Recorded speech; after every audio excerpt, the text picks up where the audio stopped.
జై శ్రీరామ్. శ్రీమాత్రే నమః. శ్రీ గురుభ్యో నమః. 2025 సంవత్సరం జూన్ మాసంలో ద్వాదశ రాశుల వాళ్ళకి, ద్వాదశ లగ్నాల వాళ్ళకి జూన్ మాసం యొక్క ఫలితాలు.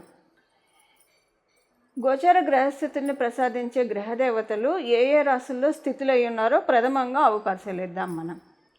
అన్నిటికంటే ప్రథమ రాశి అయిన మేషరాశిలో శుక్ర భగవానుడి సంచారము, అలాగే ద్వితీయ రాశి అయిన వృషభ రాశిలో రవి బుధుల సంచారము, బుధ భగవానుడు ఈ నెల 6వ తారీఖు వరకు కూడా వృషభ రాశిలో సంచారం చేసి 6వ తారీఖు తర్వాత నుంచి అంటే 7వ తారీఖు నుంచి మిథున రాశిలో ఆయన సంచారం కొనసాగుతుంది.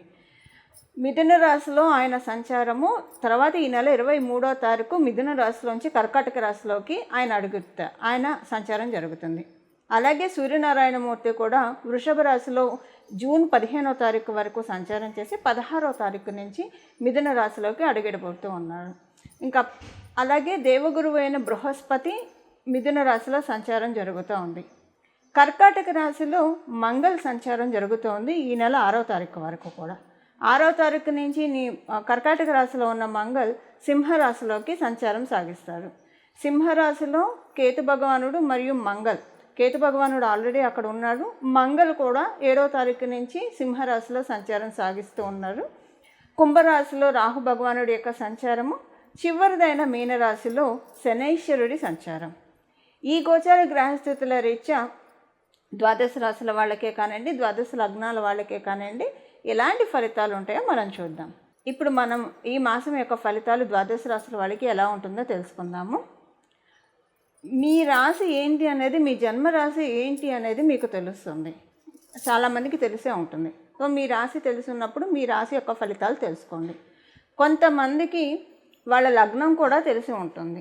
అంటే మీరు ఎవరైనా జ్యోతిష పండితుల దగ్గరికి వెళ్ళినప్పుడు మీ రాశి ఇది, మీ నక్షత్రం ఇది, మీ లగ్నం ఇది అని వాళ్ళు తెలియజేస్తారు.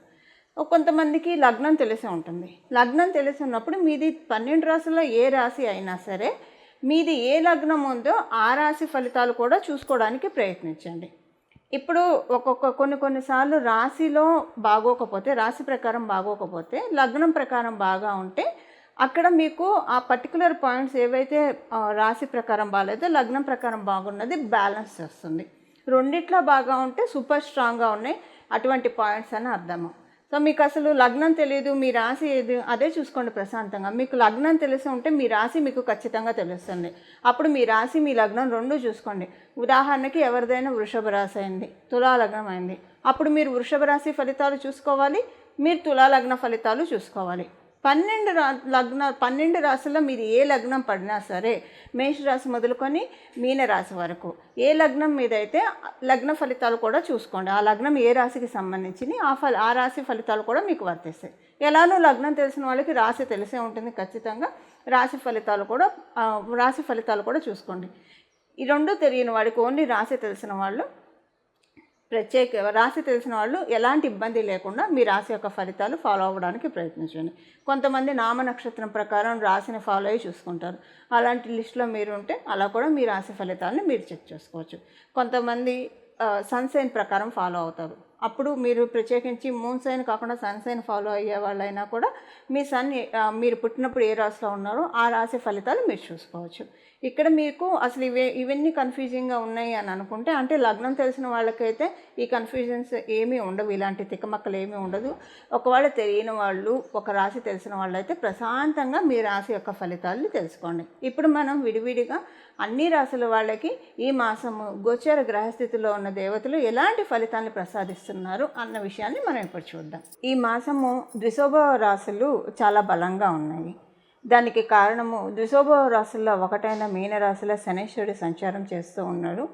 ఇంకొక రాశి మిథున రాశి. అంటే ప్రథమంగా మనం చూస్తే మిథున రాశి, కన్యా రాశి, ధనుసు రాశి, మీనరాశి ఈ 4 కూడా ద్విశోభ రాశులు. ద్విశోభ రాశుల్లో గురు భగవానుడు ఒకటైన మిథున రాశిలో గురుదేవుని సంచారం సాగుతూ ఉంది. ఈ మాసం మొదటి వారంలో బుధ భగవానుడు కూడా గురుదేవుడితోటి కూడి సంచారం సాగిస్తూ ఉన్నారు. అలాగే ఈ మాసం 15 మధ్యమంలో సూర్యనారాయణమూర్తి కూడా మిథున రాశిలో సంచారం సాగిస్తూ ఉన్నారు. అంటే ఈ మాసం మనం అటు ఇటుగా వేసుకుంటే కనుక మాసం మొదటి వారం నుంచి మాసాంతం వరకు కూడా గురు భగవానుడు 1 year వరకు అక్కడే ఉంటారు. గురు భగవానుడికి తోడుగా బుధ భగవానుడు ఆయన రాశిలో సంచారం చేయడము, అలాగే ఆయనతో పాటు సూర్యనారాయణమూర్తి కూడా 15వ తారీఖు నుంచి సంచారం చేయడం. ఇంకొక ద్విశుభ రాశి అయిన ఇంకొక రాశిలో శని మహారాజు, శని మహారాజు మరియు గురువు వీళ్ళిద్దరూ కూడా మేజర్ ట్రాన్సిటింగ్ ప్లానెట్స్. వాళ్ళకి తోడు వీళ్ళు కూడా కూడారు కాబట్టి ద్విశుభ రాశులు చాలా బలోపేతంగా ఉన్నాయి ఈ మాసాంతం వరకు కూడా.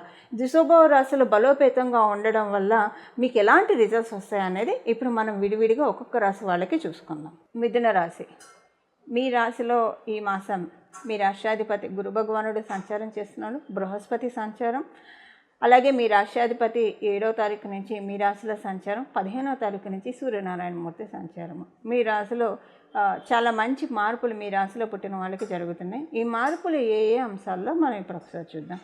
మీరు వివాహ ప్రయత్నాలు చేస్తూ ఉంటే ప్రయత్నాలన్నీ కూడా ఎలాంటి లాగు లేకుండా ముందుకు వెళ్తాయి. చక్కగా మీరు అనుకున్న సంబంధం మీకు దొరుకుతుంది. మీరు వివాహం అయ్యింది, మీ మధ్య ఏవైనా మనస్పర్ధలు ఉంటే వాటికి ఒక ట్రాన్స్పరెన్సీ వస్తుంది. వాటిని ఎలా సాల్వ్ చేసుకోవాలి, మీకు వైవాహిక జీవితంలో ఉన్న సమస్యల నుంచి మీరు ఎలా గట్టెక్కుతారు, ఎలా సాల్వ్ చేసుకోవాలి, ఇలాంటి విషయాలు అన్నిట్లో కూడా మీకు మంచి ట్రాన్స్పరెన్సీ ఉంటుంది.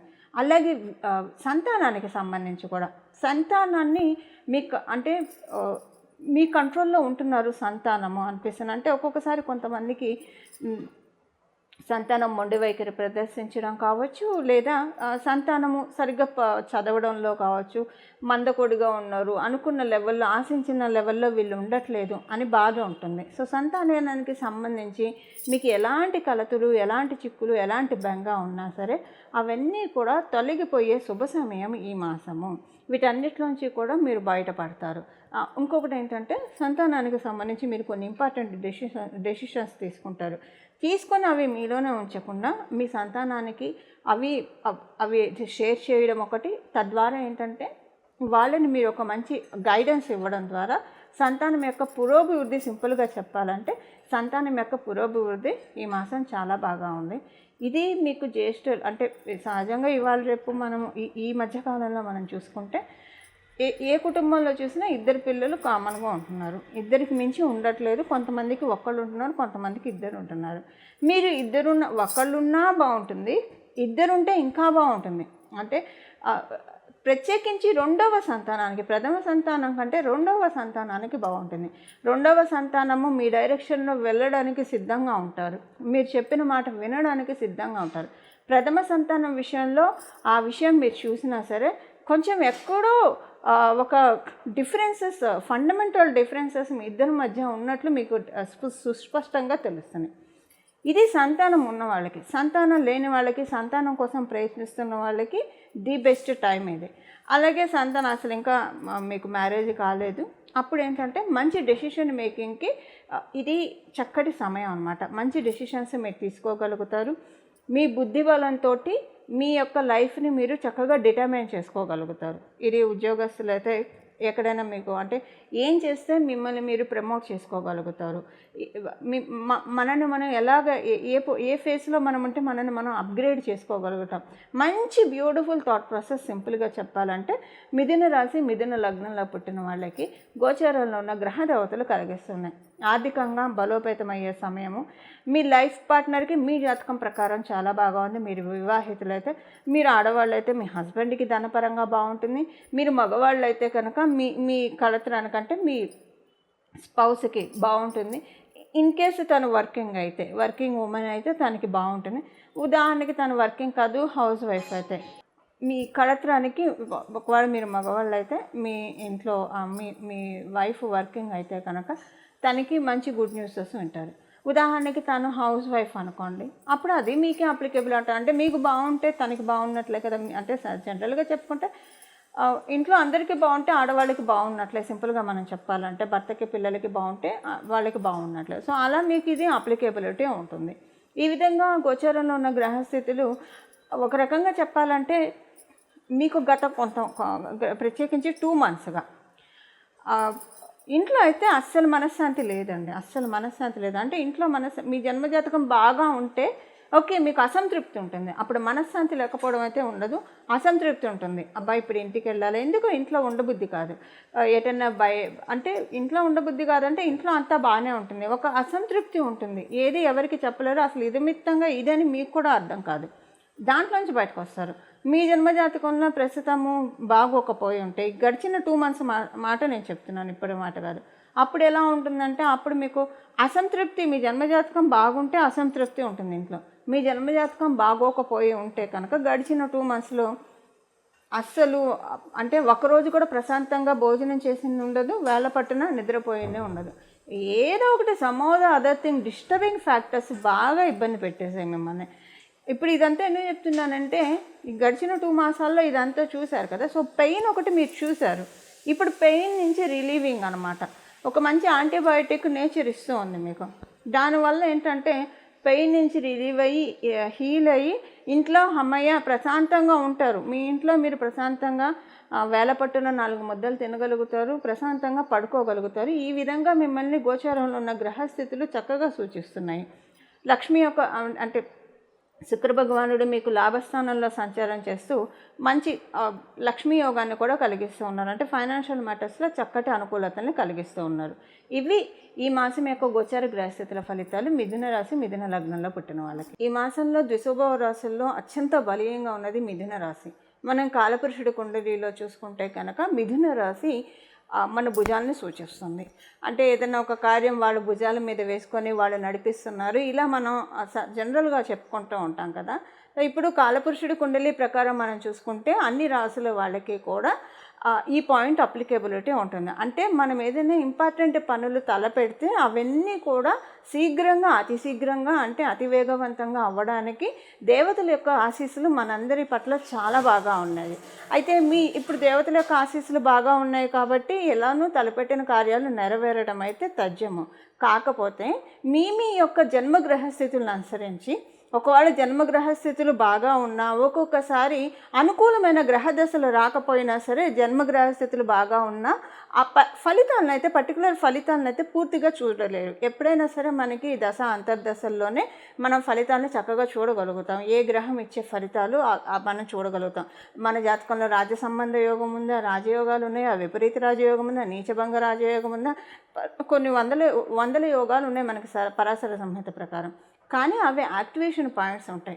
అయితే ఇప్పుడు మనకి గోచారంలో మనందరికీ యాక్టివేషన్ పాయింట్ ఏంటంటే మిథున రాశి బలంగా ఉంది కాబట్టి పనులన్నీ స్పీడప్ అయ్యే టైం లాగ్ లేకుండా చాలా బాగా వేగవంతంగా మనం అనుకున్న పనులు మన దైనందిన జీవితంలో మనం అనేక పనులు చేపడుతూ ఉంటాము. ఉదాహరణకి కొంతమంది ఉద్యోగానికి ప్రయత్నిస్తూ ఉంటారు, కొంతమంది వ్యాపారంలో పురోభివృద్ధికి ప్రయత్నిస్తుంటారు, విద్యార్థులు అయితే వాళ్ళ చదువులో అధిక ముందుకు వెళ్ళడానికి ప్రయత్నిస్తారు, కొంతమంది సొంత ఇంటి కోసం ప్రయత్నం చేస్తుంటారు, కొంతమంది గృహ నిర్మాణం చేపట్టి మధ్యలో ఆగిపోయి ఇబ్బంది పడుతుంటారు. ఇలాగ మనకి డే టు డే లైఫ్లో చాలా వర్క్స్ అనేవి పెండింగ్ ఉండిపోతూ ఉంటాయి. పెండింగ్ ఉన్న వర్క్స్ అన్నీ ముందుకు సాగడానికి, ప్రత్యేకించి పేపర్ వర్క్స్ ఏమైనా పెండింగ్ ఉంటే కనుక అగ్రిమెంట్ మీద సైన్లు చేయక పనులన్నీ ఆగిపోతున్నాయి, ఇలాంటి ట్రబుల్స్ ఎవరైనా ఫేస్ చేస్తూ ఉంటే దానికి ఇది ది బెస్ట్ పీరియడ్ అనమాట. లేదా కమ్యూనికేషన్స్ వైజ్ ఒక మెయిల్ వస్తే చాలు వాళ్ళ నుంచి మనకి పని అయిపోయినట్లు అనుకున్న వాళ్ళకి.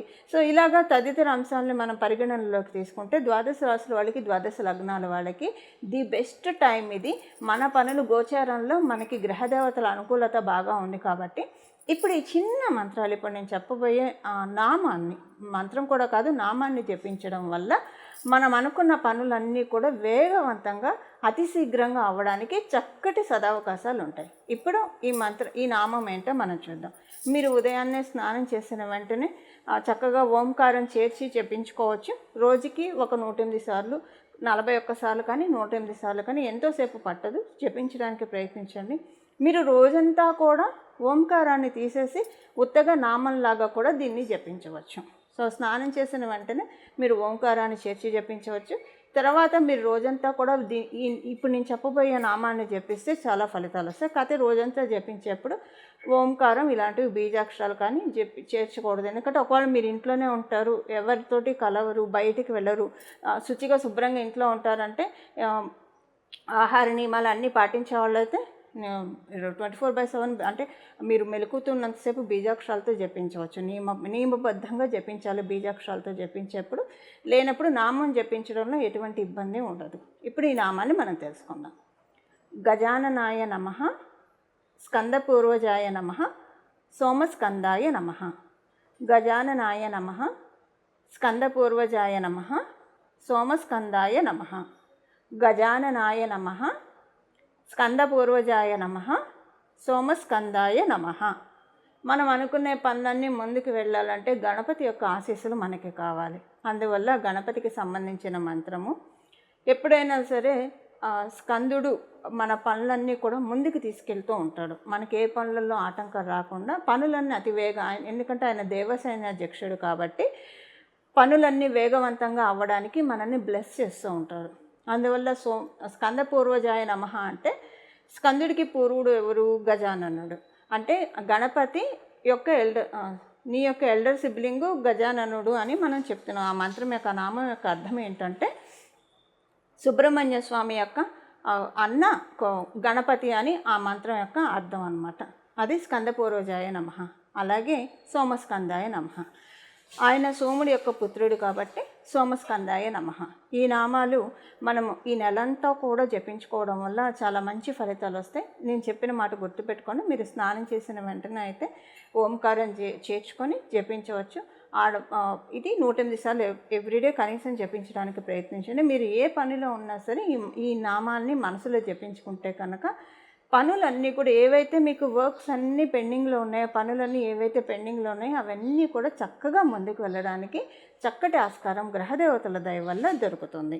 అందులో ఈ మాసం ద్విశోభవ రాశులు చాలా బలీయంగా ఉండడం వల్ల మనం అనుకున్న పనులన్నీ కూడా వెంటనే వేగవంతంగా జరగడానికి చక్కటి అవకాశం ఉంటుంది. ఈ విధంగా చక్కగా గోచర గ్రహదేవతలు ప్రసాదించిన అవకాశాన్ని మనం అందరం కూడా సద్వినియోగం చేసుకొని మనకున్న పనులన్నీ కూడా ఏవైతే పెండింగ్ ఉన్నాయో అవన్నీ కూడా వేగవంతం చేసుకోవాలని చెప్పి నేను కూడా మనస్ఫూర్తిగా భావిస్తూ మంగళం. నమో భగవతే వాసుదేవాయ.